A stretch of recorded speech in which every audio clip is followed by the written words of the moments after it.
High risk, high reward. I still can't believe I made $1 million in a day. Too bad it came at the price of making dozens of very powerful and deadly enemies. It all started the day I lost my job. I walked into my favorite bar trying to drown my sorrows. I should have just gone home, but I was angry and confused. I needed a distraction from my new troubles. 12 fucking years with this company, and this is how they repay me? Let go with zero notice? I complained to the bartender for the 30th time that night. Times are tough, boss, he said to me, annoyed at my repetitive whining, but still sympathetic to my position. Another Jack and Coke? He asked. Sure, I told him, and drank half of it with the first gulp. By the time I was on my 7th or 8th drink, a sharp-dressed stranger took the stool next to me and introduced himself. Sorry about your job, he said. I couldn't help it over here. The name's Dan, he said, while extending his hand towards me. I took his hand and shook it firmly. Thanks, I told him. I still can't believe those bastards canned me like that. Well, today might be just your lucky day, Dan said. I actually work for a new game show, and we just had one of the contestants drop out. The grand prize is $1 million cash. We need to find another contestant quickly, or the whole thing will fall through. What do you say? Want a chance at $1 million? My mind was spinning. The booze had me hopeful and wanting to believe this incredible opportunity had fallen into my lap. I was skeptical, but I kept thinking back to all those bills that needed to be paid, and I grew terrified of losing my house. Sure, I told him. Sounds great. Fantastic, he exclaimed. Ride with me and I'll give you all the details. I quickly downed the rest of my drink. He threw some cash on the bar to cover the drinks, and we walked out the door. I only made it a few blocks in his luxury car before passing out in the front seat. I awoke to a splitting headache to the sound of an engine rumbling. Not the engine of a car, but of a boat, I realized as my heart sank in my chest. I opened my tired eyes to see Dan driving next to me. Good evening, he said. You woke up just in time. We're arriving at the island right now, he said as he pointed to an upcoming dock. I was stunned. I didn't know where I was or what happened. What? What do you mean, good evening? What the hell? I screamed, noticing the sun was indeed setting, instead of rising as I initially thought. How long was I out for? Where the hell am I? What did you do to my drink? Don't worry, Dan replied in a calm voice. We've arrived at the set. The game can start now. I was about to protest when 2 large men armed with machetes arrived and tied our boat to the dock. Outnumbered and confused about the whole situation, I decided to go along with it. We walked a long ways through a path carved through the dense jungle of the island. After what seemed like forever, the path opened up into a large clearing with a beautiful mansion in the middle. We're here, said Dan, as the armed men opened the grand double doors of the mansion. Right this way, Dan said. I followed him and he led me to a room with 3 other men. Dan dropped 4 stickers on the table in front of us.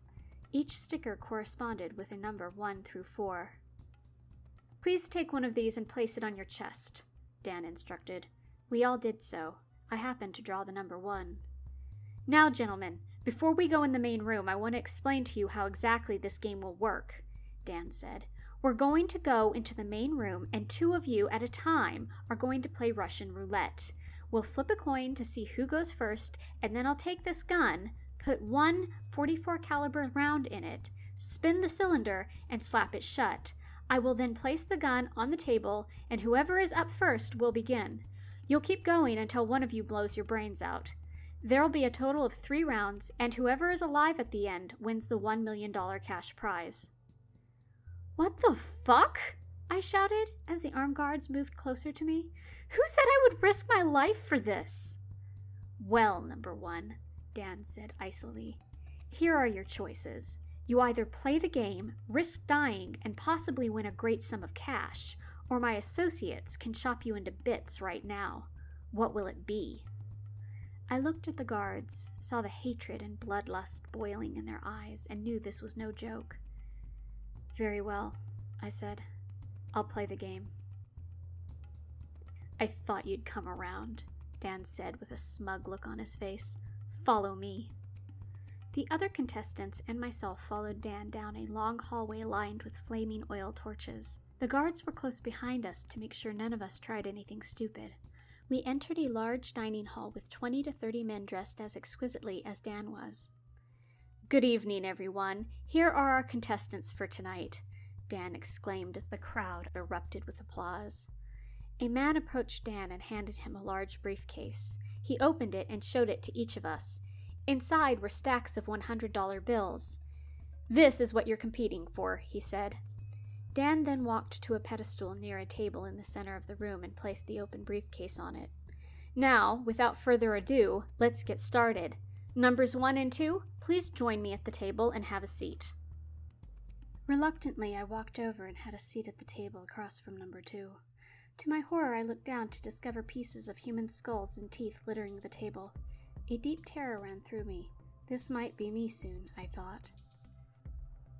Dan approached. "Heads or tails?" he asked me. "Heads," I replied. He flipped the coin and it landed tail side up. "Number 2, looks like you'll be starting us off." Dan pulled out a massive revolver from his suit. He opened the cylinder and placed the cartridge inside. Dan spun the cylinder with a dramatic flare. My heart was beating out of my chest as I heard the cylinder whirring, and Dan quickly snapped the gun closed. The crowd gathered around with a bloodthirsty look in their eyes. I could hear them murmuring things like 50,000 on number 2 and 25,000 if it goes within the first 3 polls. Dan handed number 2 the gun. He cocked the hammer back and put the barrel to his temple. I was looking into his eyes as his head exploded. The revolver gave a deafening blast and was powerful enough to spray me with number 2's blood and brains. The crowd instantly broke out with raucous cheering and laughter. "We're starting off with a bang," Dan said jokingly. "Congratulations, number 1. You're moving on to the next round. One step closer to the prize money." I was too stunned to think. I was still trying to process the events that just happened as one of the menacing guards came over and dragged me away from the table. "Number 3, number 4, Dan said. "It's your turn to play now. Come and have a seat." Both men trudged up to the table and sat down. I looked around the room to observe the spectators. All the men had a devilish grin on their faces. They were like a wolf pack who cornered a lamb and were about to pounce in for the kill. Number 3 won the coin toss and started the game. He quickly cocked the hammer, pointed the gun at his head, and pulled the trigger. Click. A wave of relief passed over him as he exhaled deeply and handed the gun to number 4. Number 4 took the gun and quickly did the same, anxious to get the ordeal over with. Click. Number 4's face lit up as he realized he was still alive. Revolvers only have 6 shots, I thought to myself. Number 3 began to sweat. I noticed his hand tremble a bit as he took the gun from number 4. He must have had the same thought I did. Once again he pulled the trigger only to be greeted with the soft click of the empty revolver chamber. "Halfway through," I heard one of the spectators say with the excitement of a kid the night before Christmas. 100,000 on number 4, said another. Number 4 was now hyperventilating. He placed the barrel to his temple while screaming a guttural cry. Click. The tension in the room was palpable.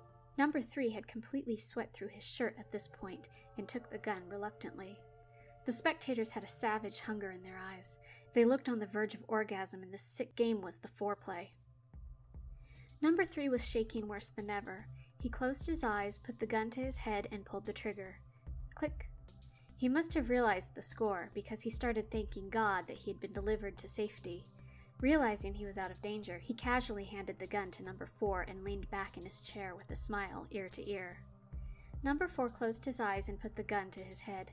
He quickly opened his eyes with a look of sheer terror spread across his face. He realized the next shot would kill him. Number 4 pulled the gun away from his head and started shouting, "No, no, no, no, no, this can't be it, no, no." Dan swiftly grabbed number 4's hand, put the gun to his head, and pulled the trigger. The crowd burst with wild cheering, cackling like a pack of rabid hyenas. Dan turned around to address the crowd. A smile spread across his gore-covered face. "Let this be a reminder to our remaining contestants to abide by the rules. Number 1, come on down." One of the guards roughly grabbed my arm and escorted me to the table as the other guard removed number 4's body.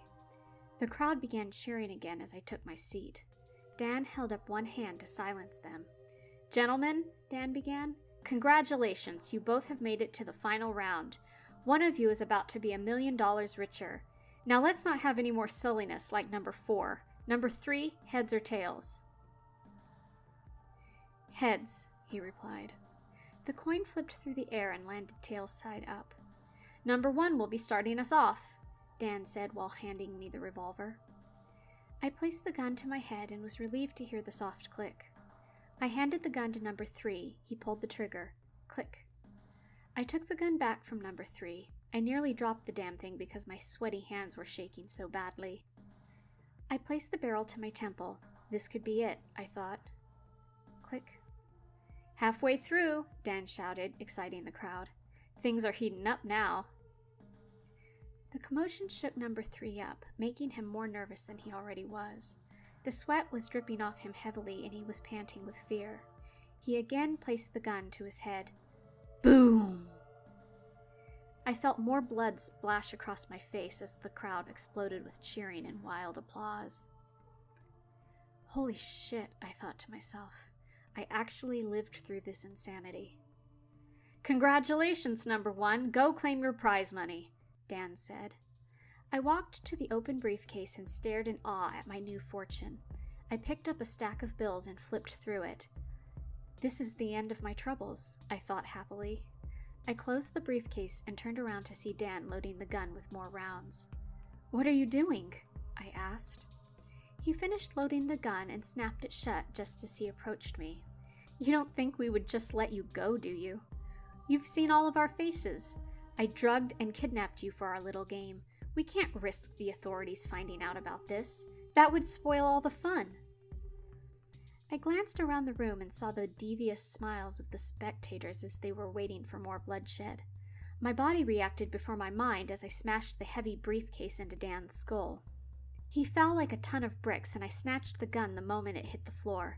One guard charged me, and I blew a hole in his chest the size of my fist. The other guard rushed me, machete in hand. "Drop it," I screamed. "Back away now." He grudgingly obliged. "Everybody back," I shouted, waving the gun at the crowd. I kept the gun trained on them and slowly walked towards the exit with my prize money in hand. I started to walk backwards into the large hallway that we entered from. Eyeing one of the oil torches, an escape plan flashed in my mind's eye. I tucked the gun into my waistband to keep it secure. I pulled one of the torches from the wall and lobbed it into the dining hall. The glass basin of the torch shattered and sent flaming oil into the room.